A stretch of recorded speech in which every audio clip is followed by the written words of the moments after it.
হঠাৎ দাম কমে গেল ব্রয়লার মুরগি, প্যারেল মুরগি সহ সোনালী মুরগিরও। কিছুদিন ভালো দাম থাকায় খামারিরা অনেক আশাবাদী ছিল যে তাদের খামারে অনেক টাকা লাভ হবে, কিন্তু না। এখন বর্তমানে সামনে কোরবানি ঈদকে কেন্দ্র করে সবাই গরু কেনায় ব্যস্ত এবং কোরবানি দেওয়ার জন্য টাকা সংগ্রহ করায় ব্যস্ত। সেজন্য মুরগির বাজার কিন্তু প্রতিনিয়তই কমে যাচ্ছে। আমি আজকের বাজার সম্পর্কে আপনাদেরকে জানাবো। তো তার আগে একটি কথা, আপনি যদি আমার জেটি এগ্রো ফার্ম ইউটিউব চ্যানেলে নতুন দর্শক হয়ে থাকেন, অবশ্যই আমার ইউটিউব চ্যানেলটি সাবস্ক্রাইব করে সাথেই থাকবেন, কারণ আমার এই ইউটিউব চ্যানেলে প্রতিনিয়ত কৃষি বিষয়ক ভিডিও প্রচার করা হয়। যেমন এখন সামনে কোরবানি ঈদের জন্য আমাদের বাংলাদেশে ছোট বড় খামারিরা কী রকম গরু পালন করেছে, কোন ধরনের গরু প্রস্তুত করেছে, কেমন করে প্রস্তুত করেছে, কত টাকা দরে এবার কোরবানি ঈদে গরু কেনা বেচা হবে, সে সম্পর্কে আমি প্রতিনিয়ত খামারিদের সাথে কথা বলছি। তারা কীরকম গরু পালন করছে, কিভাবে গরু পালন করছে, কত টাকা লাভ হবে, সেগুলো আপনাদেরকে দেখানোর চেষ্টা করছি। তো এখন আমি জানাবো ব্রয়লার মুরগির দাম সম্পর্কে। তার আগে দেখুন, আপনাদের খামারে যদি এখন বর্তমানে ব্রয়লার মুরগি থাকে, তাহলে যত তাড়াতাড়ি সম্ভব আপনারা ব্রয়লার মুরগিকে বিক্রি করে দেন। ব্রয়লার মুরগিকে তাড়াতাড়ি বিক্রি করেন, কারণ আপনারা একটু চিন্তা করলে দেখতে পারবেন সামনে কোরবানি ঈদ, সবাই কিন্তু এখন গরু কেনায় ব্যস্ত।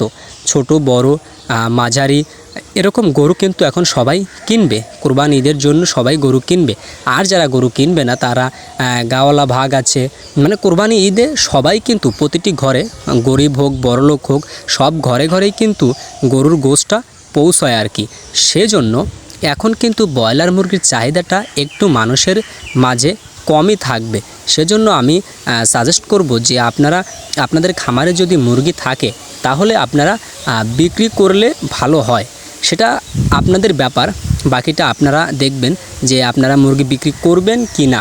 আসলে এই সময় মুরগি বিক্রি করলে হয় কি, আপনার হয়তো কিছু লাভ হলেও হতে পারে, আর যদি এর চেয়েও দাম কমে যায়, তাহলে কিন্তু আপনার ব্রয়লার মুরগি অনেক টাকা লস হতে পারে।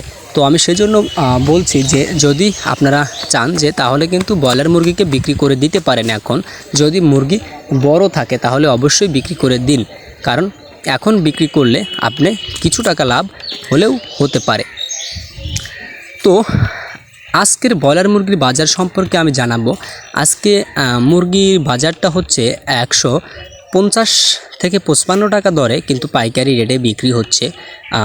তো আপনারা একটু হিসাব করেন যে যদি 60 টাকা 62 টাকা বা 65 টাকা বাচ্চা ক্রয় করে, মানে ছোট বাচ্চা এনে এত টাকা বস্তা, 2800-2700 টাকা বস্তা খাবার কিনে, ওষুধ কিনে আপনারা 1 মাস বা 40 দিন পরে মুরগি বিক্রি করে 155 টাকা দরে, 50 টাকা দরে বিক্রি করে আপনারা কি লাভ করতে পারবেন? আর লাভ করলেও কতটুকু লাভ করতে পারবেন? হয় চালান উঠবে বা 2-1 হাজার টাকা আপনারা লাভবান হলেও হতে পারেন। তো সেজন্য আমি আজকে আমার মুরগিকে বিক্রি করে দিলাম। আসলে আমার মনে হয়েছে যে আমার মুরগিগুলোকে রাখা আর ঠিক হবে না, সেজন্য আমি আমার মুরগিকে বিক্রি করে দিলাম 150 টাকা পাইকারি। তো আপনারা বলবেন যে ভাইয়া পরে যদি দাম বাড়ে তাহলে কি হবে? তো ভাইয়া সেটা একান্তই আপনাদের ব্যক্তিগত ব্যাপার, আপনারা মুরগি বিক্রি করবেন কি না সেটা আপনাদের ব্যাপার। আমি মুরগিটা বিক্রি করে দিলাম আজকে, সেজন্য একটি ভিডিও তৈরি করেছি যে সামনে ঈদ, হয়তো দাম কমতেও পারে, আবার কিন্তু দামটা বাড়তেও পারে। কাঁচামালের বাজার, আবার ঈদে কিন্তু চাহিদাও হতে পারে, মুরগির চাহিদা কিন্তু ঈদে বাড়তেও পারে। যেমন ঢাকার লোকজন আসবে, তখন কিন্তু আবার আত্মীয় স্বজন আসবে, গরুর গোশ কতদিনই বানি থাকবে, একদিন দুদিন থাকবে, তারপরে কিন্তু ফুরিয়ে যাবে। এখানে চাহিদা হলেও হতে পারে, কিন্তু আমার মনে হয়েছে যে আমার মুরগিটাকে আর রাখা ঠিক হবে না, সেজন্য আমি আমার মুরগিকে বিক্রি করে দিয়েছি। তো চাইলে আপনারা বিক্রি করতে পারেন, আবার চাইলে আপনারা মুরগিকে রেখে দিতে পারেন। বাকিটা বাজারের উপরে নির্ভর করবে যে আপনার মুরগির লাভ হবে কি লস হবে। তো প্রিয় ভিউয়ার্স, আজ এ পর্যন্ত। এই ভিডিওটি যদি ভালো লেগে থাকে, অবশ্যই আমার ইউটিউব চ্যানেলটি অর্থাৎ জেটি এগ্রো ফার্ম ইউটিউব চ্যানেলটি সাবস্ক্রাইব করে সাথে থাকুন।